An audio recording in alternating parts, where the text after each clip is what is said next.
Muy buenas, me llamo Ravi, como podéis ver en la imagen, y soy médico. Estudié en la Complu, en el clínico, y me he presentado al MIR este año 2020. Quería dejaros un vídeo de un atlas especial que yo me hice de electrocardiografía al margen de todo lo que me daban en la academia. ¿Qué es lo que pasa? Bueno, nosotros empezamos la academia en sexto, como la mayoría de grupos, y normalmente siempre te daban charlas promocionales, te daban la típica clase al principio, y todas iban de algo de electro. ¿Qué es lo que pasa? Que eran muy aburridas. ¿Por qué? Porque al final todas eran sobre lo mismo. El bloqueo AV, el primer grado, el segundo grado, tercer grado, pues ver cuando había hipertrofia ventricular derecha, izquierda, otra vez el infarto anterior, lateral, lo de siempre, ¿no? Entonces llega un punto en el que esto a mí no me aportaba nada y quería intentar aprovechar un poquito más la preparación del MIR. Entonces, durante mi rotación de cardiología, que fue en sexto, pues decidí hacer un atlas paralelo de imágenes de electros. Eran imágenes muy chulas que iba viendo durante la práctica clínica y bueno, ahora os comentaré un poco de qué va. Pero antes, recordad mi Twitter es @rabimedtest. Aquí es donde hago comentarios de videopreguntas, perdona, no solo de cardiología, no solo de cardiología, sino también de otras muchas especialidades que ayudan para preparar al MIR. Así que por favor no deis sin seguirme, porque también las hago en videocomentarios y yo creo que son bastante útiles.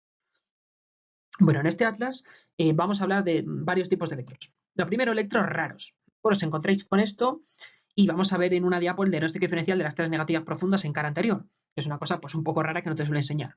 Pero bueno, estos son Wellens tipo B, bueno, con las ondas T muy profundas en cara anterior. Hablamos que hay otros tipos de Wellens también, el Wellens tipo A, que tiene también a otros distintos subtipos, el 1 y el 2, que son ondas isodifásicas y no tan profundas en cara anterior. Ondas T, ¿vale? Bueno, simplemente que os vaya sonando, ¿vale? Porque el Wellens también da juego. También vais a tener electros aquí de los que se olvidan. Y este electro. Esto os lo pongo, parad la imagen si queréis, e intentar averiguar lo que tiene el paciente. Os aseguro que no lo va a acertar ni Dios. ¿Por qué? Porque nadie se ocupa de mirar el QT nunca. Y esto es un QT largo como la copa de un pino. Entre que la imagen se ve mal y nadie lo mira y nunca te lo preguntan, pues no lo miras y lo pasas por alto. ¿De acuerdo? Así que mucho cuidado con estas cosas. Y por último están estos electros maravillosos que tú creías que te sabías increíblemente bien y que de repente no te sabes. Así que llegas a la pregunta de imagen por el simulacro, que vas por el final y te cascan este electro y te ponen las opciones cubeta digitálica o te ponen bloqueo ramificado. Tú corriendo la marcas y vas a tu casa. ¿Cuál es el problema? Que si te fijas bien, no tiene PR. La persona no tiene PR, tiene un empastamiento brutal y lo que tiene es un síndrome de. Y lo que tiene, bueno, es una vía accesoria. Bueno, no sabemos si tiene síndrome de Ward Parkinson White porque todavía no sabemos si tiene clínica. Pero en principio, pues hay un párrafo que muchos pasan por alto cuando estudian el Ward Parkinson White, que es que te pone ahí en pequeñito. Y tiene alteraciones de la repolarización. Pues aquí tenéis las alteraciones de la repolarización. Esto es. ¿De acuerdo? Así que mucho cuidado con distintos tipos de electros, distintas cosas que no te cuentan en las charlas típicas, porque muchas veces se preguntan, pero como les debo preguntar, se lleva a la mayoría de oposiciones. Así que hay que estar atento, ¿vale? Entonces, voy a intentar, delante de cada imagen, pues intentar hacer una pequeñita pausa, no mucho para que el vídeo no se haga muy largo, pero lo suficiente para que, bueno, podáis parar el vídeo e intentar ver la imagen por vosotros mismos, ¿de acuerdo? A ver si la intentáis hacer, ¿vale? Así que venga, entramos en materia. ¿Qué es esto? Esto es una taquicardia ventricular monomorfa, ¿de acuerdo? Esto está clarísimo, vemos que hay concordancia de R en precordiales y esto es muy sugestivo, vemos que es regular. Esto lo hago para sentar la base porque después os voy a ir enseñando distintas variaciones de este trazado y bueno, quiero que tengamos claro que es una taquicardia ventricular monomorfa. Asociada a esta hay imágenes. Es un latido de fusión. Los latidos de fusión comienzan como un QRS ancho, pero acaban teniendo características de QRS estrecho. Aparecen al principio o al final de la taquicardia. Y bueno, los podéis ver aquí. ¿Vale? Simplemente son cosas que tenéis que saber reconocer a golpe de vista. Aquí tenemos un latido de captura. Vemos que son QRS normales, son QRS basales del paciente que aparecen en lo medio de los QRS ensanchados de la taquicardia ventricular. ¿De acuerdo? Es como si capturase un latido normal del paciente. Estas son dos latidos que tenéis que ver a golpe de vista. En cuanto os lo pongan, tenéis que saber que son de taquicardia ventricular y tenéis que saber reconocerlo, porque os pueden preguntar, os pueden hacer distinguir entre uno u otro, ¿vale? Que esto es importante. Esta imagen ya es un poquito más complicada. ¿Sabéis qué vemos aquí? Bueno, vemos una taquicardia irregular de QRS ancho. Aquí, al contrario que la taquicardia ventricular monomorfa, los QRS son primero de anchura variable, con R no concordantes en precordiales, como vais a poder ver aquí. Entonces, ¿qué os sugiere esto? Pues bueno, aquí viene una de las cosas, uno de los extras que yo aporté a la preparación, porque tú esto lo ves y dices, ¿es una FA preexcitada? Sí o también. Bueno, pues casi siempre sí. Me explico. Ante una taquicardia irregular de QRS ancho, yo siempre he considerado dos posibilidades. La primera y la más frecuente es que sea una FA con una vía accesoria. ¿Cuál va a ser el caso típico que os van a contar? Paciente joven, a más de 200 latidos por minuto, con mala tolerancia la mayoría de las veces, y siempre hay una regla de oro en esto. Por Dios, no bloquear el nodo. Si os ponen que hay que dar adenosina, no. ¿Por qué? Porque paráis el nodo, que es lo que está conteniendo este impulso, y se va todo por la vía accesoria y la liamos. No se puede poner adenosina, no se puede poner beta bloqueante, no se puede poner amiodarona. Por Dios, nada que bloquee el nodo. ¿Vale? Este es el caso típico que os van a poner el 99% de las veces y de hecho es el que ha caído en el vídeo.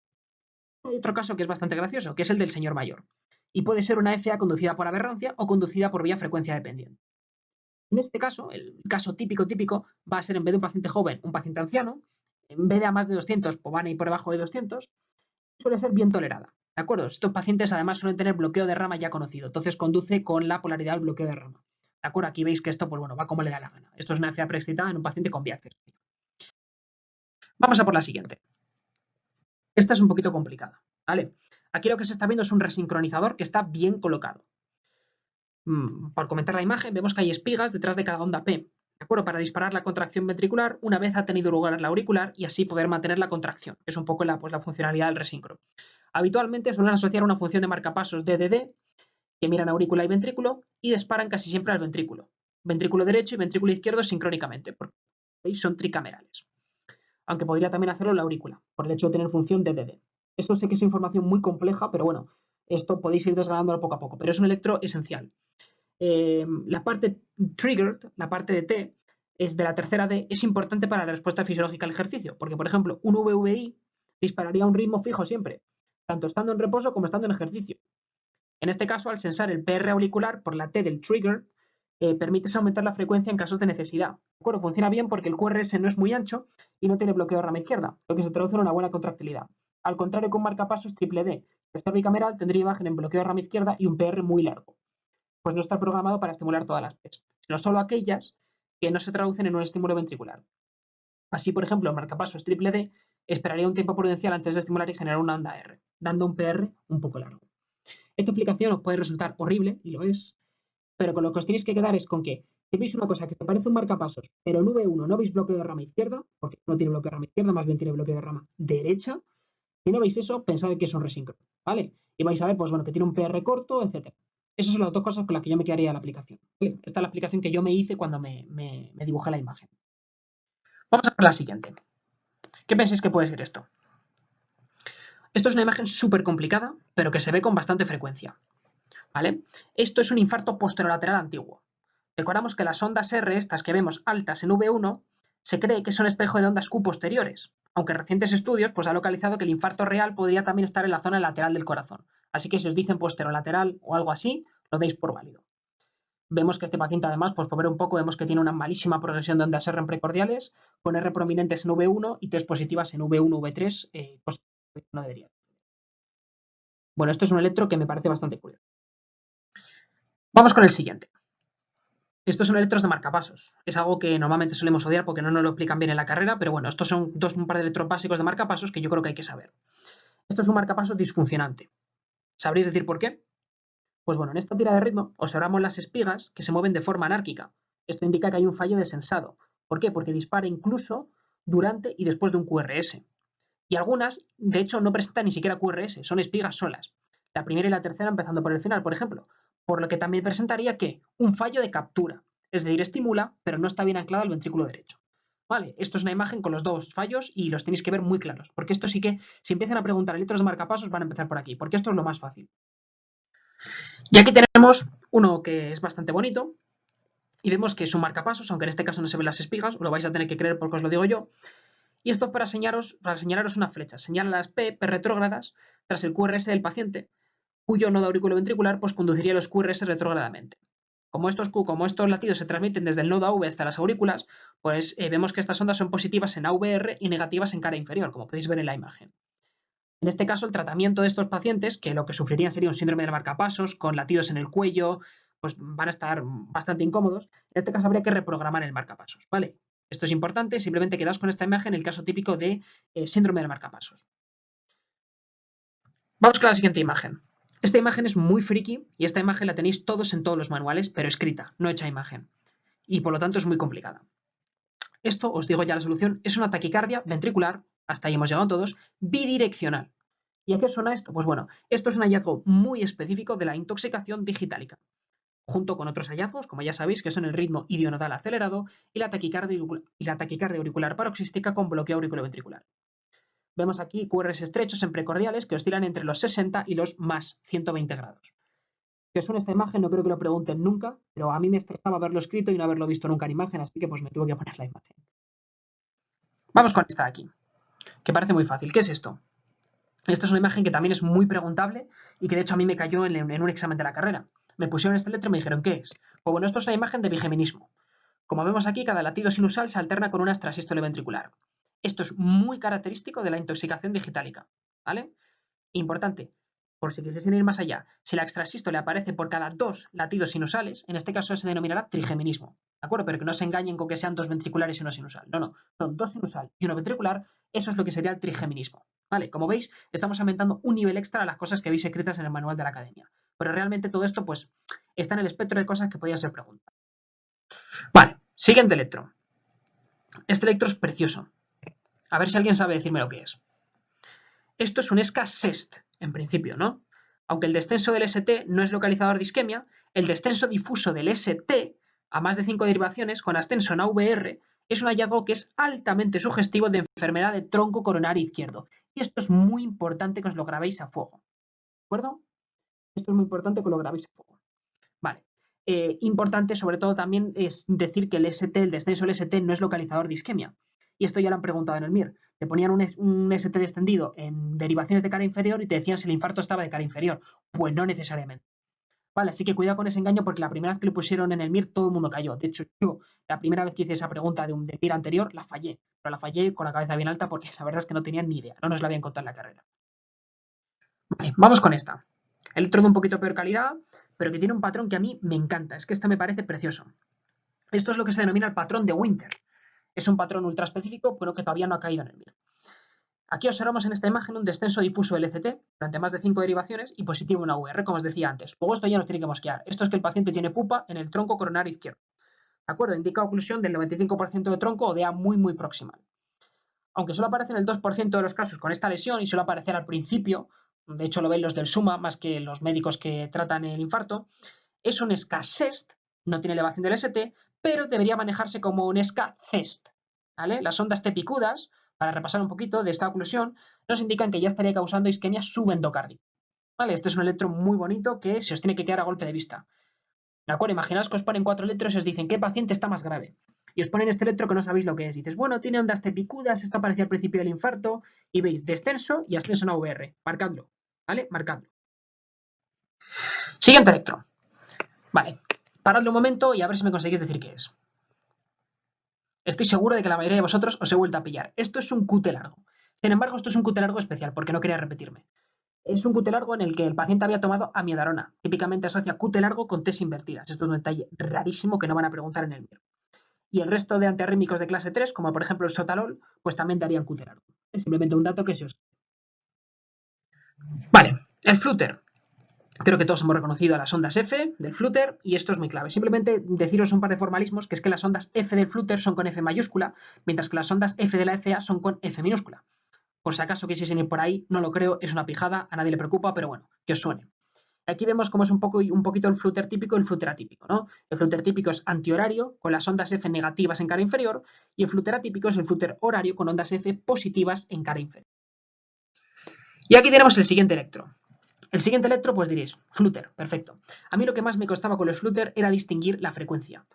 O si era un Flutter 2.1, 3.1, 4.1, porque es que la verdad es que no entendía cuándo empezaba la onda F y cuál era la que conducía, cuál era la que no conducía. Os puedo decir, por ejemplo, que esto es un Flutter con conducción 3.1, porque vemos dos ondas F que no conducen y una tercera que sí lo hace. Además, el paciente está a 100 latidos por minuto. Y aquí viene la clave, ¿de acuerdo? Porque si fuese un Flutter 2.1, el paciente estaría a 150. Si fuese un Flutter 4.1, el paciente estaría a 75. Yo llegó un punto en el que, como no los veía, acabé contando cuando un Flutter era 2.1, 3.1 o 4.1 por la frecuencia cardíaca. Así os lo digo. Si os vale, adelante con ello, porque es un método también muy válido acertar la pregunta. Siguiente electro. Electro tipiquísimo. Vale. Esto es un síndrome Brady-Taki, síndrome Brady-cardia-taquicardia. Vemos que el paciente al principio ha tenido una fibrilación auricular y tras esta FA, pues el nodo sinusal, digamos que tarda un poquito más en reaccionar y se produce una parada sinusal, como la podéis ver. De hecho, el último QRS no ha aparecido onda P. Por lo tanto, es probable que incluso sea un ritmo nodal que esté marcando el ritmo de este paciente porque no ha funcionado durante un largo periodo. ¿Vale? Vale. ¿Qué es este electro? Este electro es muy complicado, es una cosa que no se cuenta normalmente, ¿vale? Esto sabéis que es un bloqueo porque falta un QRS, pero no sabéis bloqueo de qué. Bueno, pues esto os lo voy a explicar. Es un bloqueo sin auricular de segundo grado tipo 2. Los grados en los bloqueos sinoatriales son distintos de los bloqueos auriculoventriculares, pero los grados se mantienen y son bastante útiles para entender la explicación. Uno de segundo grado tipo 2, recordáis que es el malo en bloqueo AV, el que lleva marcapasos. Pues bueno, aquí vemos que de repente pues no hay disparo de ondas P y por lo tanto tampoco lo habrá de QRS, pero de forma espontánea vuelve la actividad, como si nada hubiera pasado. ¿Vale? Sobre todo, esto ocurre en pacientes viejecitos con fibrosis del nodo sinusal. En el de segundo grado tipo 1, no tipo 2 como en este caso, en el segundo grado tipo 1 habría un acontamiento progresivo de PR. Esto os suena, ¿verdad? Esto es como el bloqueo AV. Y cuidado aquí, el de tipo 1, el bloqueo sinauricular de tipo 1, que consiste en retraso de la llegada del impulso al nodo sinusal, no se vería en el electrocardiograma. ¿Vale? No se vería en el electrocardiograma. Pero bueno, simplemente que os suene. No creo que vayan a preguntar por aquí, pero bueno, que sepáis que bloqueo sinatrial y bloqueo auriculoventricular no es lo mismo y que sepáis que también tiene tres tipos y bueno, que sepáis que el tipo 1 no se ve en el electro y el resto de tipos que se asemejan a lo. Vale. Bien, este electro me parece increíble. La verdad es que me costó encontrarlo bastante. A ver si sabéis qué tiene. Esto es lo que se denomina bloqueo alternante del ritmo. En este caso vemos, por ejemplo, si nos fijamos en la tira de ritmo superior, en el lado derecho, vemos que el paciente tiene imagen en bloqueo de rama derecha con RSR' en los tres primeros latidos, aquí veis en V1, y bloqueo de rama izquierda en los tres siguientes. ¿Esto qué significa? En el MIR, bloqueo alternante del ritmo, incluso no tiene por qué ser en el mismo electro. Un día presenta bloqueo de rama derecha y al día siguiente se presenta con bloqueo de rama izquierda, nadie os asegura que el día siguiente no se vaya a hacer un bloqueo completo. Por lo tanto, esto es igual a marcapasos. Pero esto es muy importante, porque os pueden intentar liar. No tiene necesariamente que ser el mismo electro que tú le pilles en los dos bloqueos de rama. Puede ser un bloqueo de rama un día y otro bloqueo de rama otro día. ¿Vale? Pero muy importante. El marcapasos indicadísimo, incluso aunque esté asintomático. Y este es uno de los peores electros que os pueden poner a lo largo de la preparación, de los más complicados que hay. Y esto os lo puedo asegurar. A ver si alguien sabe lo que es. Lo que pasa con los simulacros es que al final te acaban poniendo cosas complicadísimas y tú acabas dudando si un paciente en el electro va a tener parasistolia ventricular o si tiene una vía accesoria, a ver dónde está la onda delta, a ver si encontró la polaridad de la vía accesoria. Al final en el MIR van a lo fácil, ¿de acuerdo? Esto es para quien quiera un poquito más de nivel, pero en el MIR van a lo fácil. Y esto es una taquicardia sinusal como la copa de un pino. ¿De acuerdo? Yo es que he llegado a dudar estas imágenes en los simulacros, porque te la ponen en el simulacro 25 y dices, Dios mío, no puede ser tan fácil. Ve aquí como dos ondas, que esto a lo mejor una no ha conducido o es una onda U que nunca he visto pero la voy a marcar. Chicos, cuidado, ¿vale? Esto es una taquicardia sinusal como la copa de un pino. Taquicardia con ondas P positivas, estamos en derivación 2, delante de cada QRS. Punto y final. Taquisinusal. Imagen. Esta es que es una imagen que es un poquito más curiosa. Esto es lo que se denomina una taquicardia auricular. Vemos una taquicardia con ondas P negativas, suponiendo que estamos en la derivación 2, como pone aquí, delante de cada QRS. Bueno, pues bueno, quedaos con que esto es una taquicardia auricular y bueno, preguntable y pues ir un poquito más allá de la taquicardia sinusal, ¿de acuerdo? Yo creo que mucha gente entraría en pánico si empieza a ver estas P's invertidas. Esta imagen, por sí sola, ¿qué os dice? Porque a mí la verdad que me dice bastante bien poco. Veo test negativas en cara anterior, veo voltajes aumentados, es cierto, pero no veo nada más. Ahora bien, imaginaos que os ponen un caso clínico compuesto. Os ponen este electro y os dicen que el paciente ha sufrido esta patología. Aquí no estamos en neuro, pero vemos que hay una hemorragia como la copa de un pino. ¿Vale? Esto es muy típico. Pues bueno, que sepáis y que os suene que esto es muy importante, que existen cambios electrocardiográficos asociados a la hemorragia intracraneal. Y esto lo aprendí durante la rotación. Hemorragia intraparenquimatosa como en esta imagen. Es lo que se denominan ondas T cerebrales y es básicamente una inversión de telas precordiales. Como por cierto también podría ocurrir en otras patologías que obviamente muchísimas lo pueden presentar, pero para mí yo me aprendí tres. Los cambios asociados a la hemorragia, el Takotsubo, el Wellens o incluso también lo podría producir la miocardiopatía hipertrófica apical. ¿De acuerdo? Recordamos que otros cambios en esta hemorragia intracraneal también podría ser aumento o descenso masivo del ST. Simplemente que os suene que puede haber cambios electrocardiográficos, que yo esto ni lo sabía antes de empezar el vídeo. Bueno, siguiente electro, os lo plantan. Este es bastante complicado. Me parece un electro que es que discriminaría, se llevaría más del 90-95% de la gente. Parad el vídeo si queréis. Esto es un ritmo de la unión, obviamente unión auriculoventricular. Va a 60 latidos por minuto el paciente y vemos que las ondas de despolarización retrógradas son negativas en cara inferior, en 2, como podéis ver ahí, porque la despolarización auricular se produce en sentido retrógrado. Como podéis ver en este esquema que yo me hice durante la rotación, maravilloso, pero bueno, podéis ver un poco para hacia dónde va el estímulo y por qué se ve cada cosa, ¿vale? Así que nada, esto es importante. importantísimo en el MIR. Importantísimo. ¿Qué es esto? Y esto tenéis que saberlo sí o sí, ¿vale? Esto es un bloqueo AV 2.1 o lo que se denomina bloqueo AV de alto grado. Esto es indicación de marcapasos. Otra. Esto para el POSIT, ¿vale?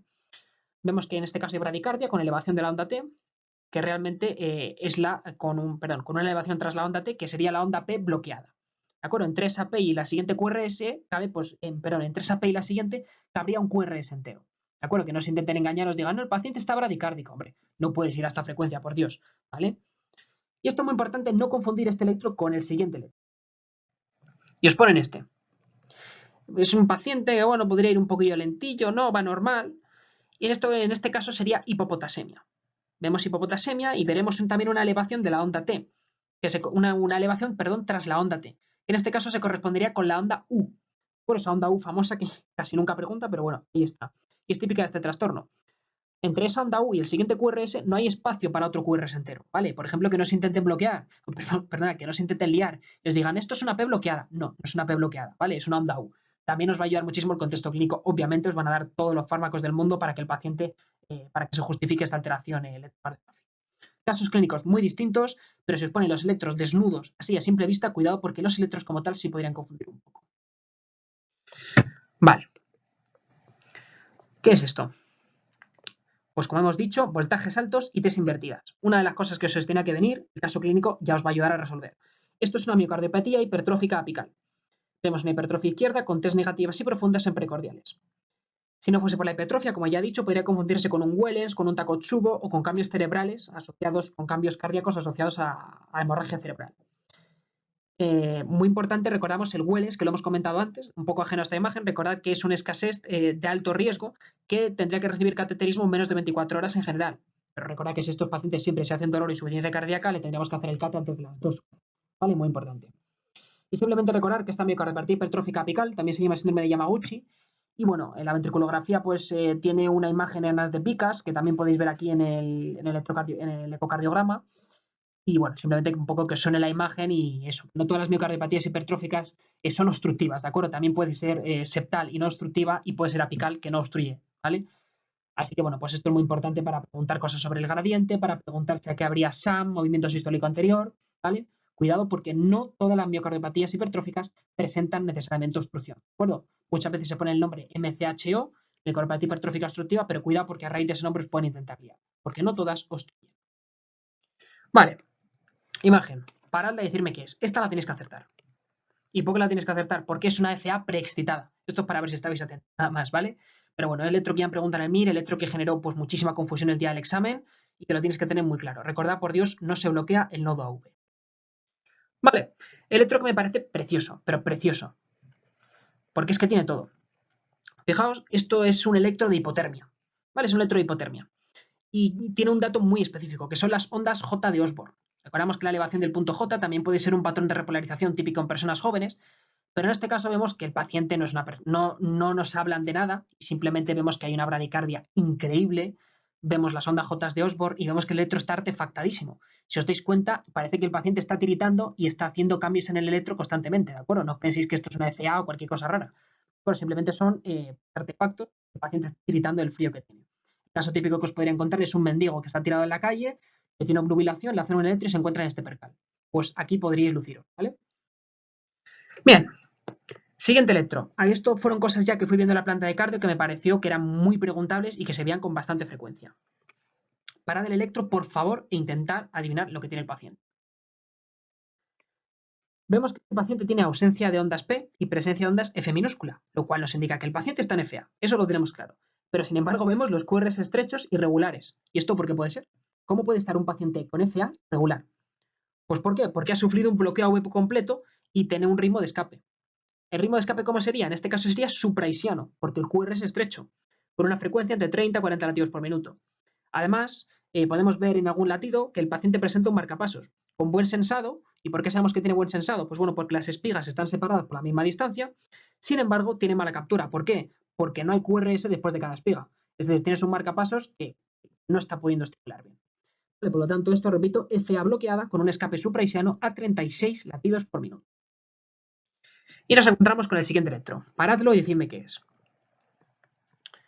Misma tónica de antes, ¿de acuerdo? ECA bloqueada, pero en este caso el escape sería infraisiano. ¿Y esto por qué lo sé? Porque el QRS en este caso ya sería ancho, ¿vale? Dos cosas que no han preguntado hasta ahora, pero que se ven en la planta de cardiología con relativa frecuencia y que de verdad las podrían preguntar.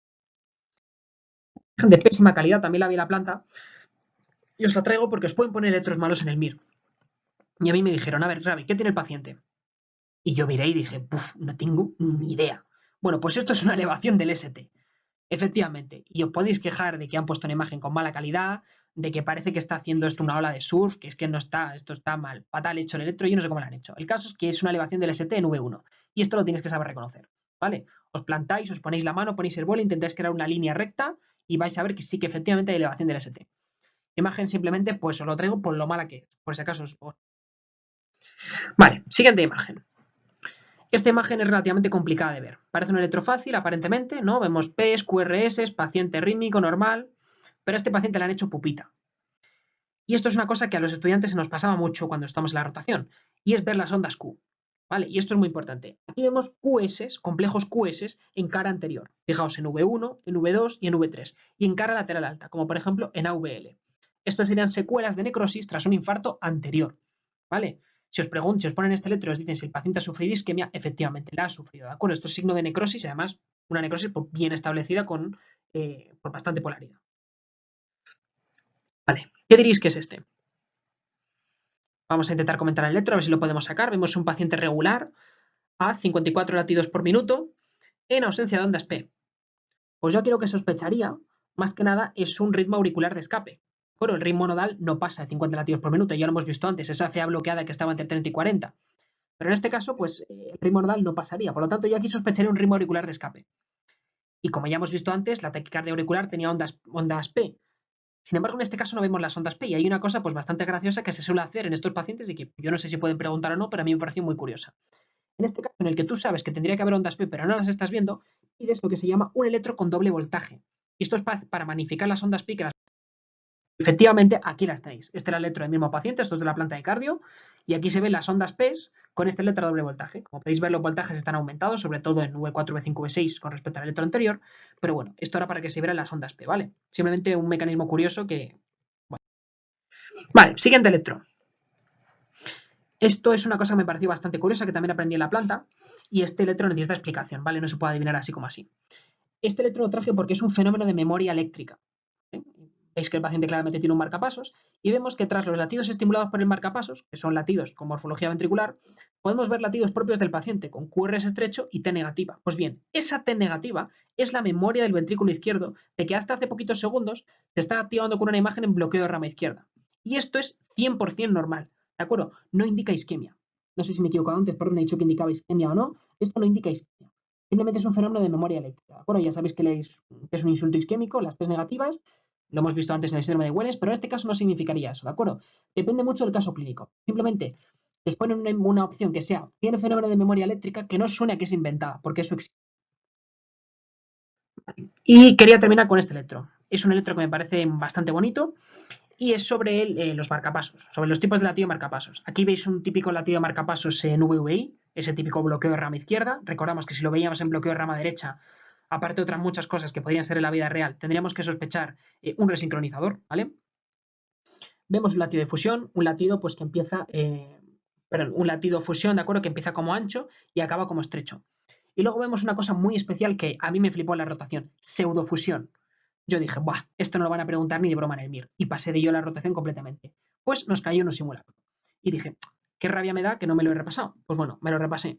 Entonces, estas pseudofusiones son impulsos del marcapasos, es decir, hay espiga del marcapasos. Sin embargo, el impulso eléctrico del corazón llega justo antes de que el marcapasos pueda transmitir la energía. Entonces, esto provoca un latido autólogo con QRS estrecho, rechazando el estímulo del marcapasos. Es decir, vais a ver una espiga y vais a ver que justo después tiene pues, un latido del paciente. ¿Vale? Y esto es muy importante, el latido propio del paciente. ¿Vale? Y os vuelvo a recordar, si veis espigas el latido, es que eso es, hay un fallo de captura, ¿de acuerdo? Porque no está pudiendo estimular el marcapasos bien. Así que nada, espero que os haya servido, aunque sea para aclararos un poco y bueno, que os haya introducido una serie de imágenes y que abréis un poco el concepto de la cardio, ¿vale? Que siempre se preguntan las mismas imágenes y siempre todo el mundo las acierta, así que llegará un punto en el que tienen que cambiar y aumentar un poco el nivel de dificultad. Así que nada, muchas gracias por escuchar.